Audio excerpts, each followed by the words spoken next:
This system has never been free or fair. It's the job of academics to pretend it's free and fair. Okay, so the academics are basically the ideologues. We have to pretend to everybody and try and convince everyone this is a free and fair system. If everyone participates, we'll all be better off. Okay, so that's the job of the academics. And when academics actually write, they say it serves the interests of everyone. It benefits everyone. World welfare is improved. Of course, this is not true. It's not to say that we are not better off because of some of the international trade agreements. I'm not saying that. But the system is there to serve the rich and the powerful. Okay, that's what it's about.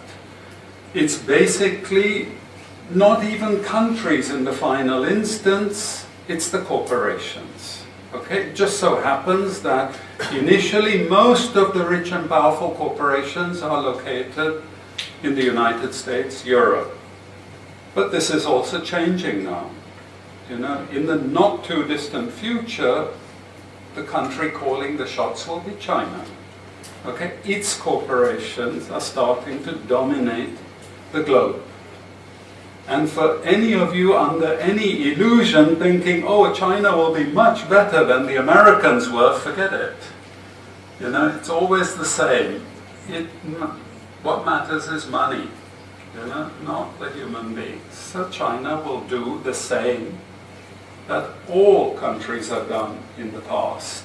They will make use of the system and the international institutions that control the system. So the international institution that we're particularly concerned with in this lecture is the WTO. But there are also other international institutions that are important, which we won't deal with in this lecture, and that's the IMF and the World Bank. Okay, but in this lecture, it's the WTO that we're going to look at. Now, what I want to do is just very briefly go through 400 years of history, just like this, you know.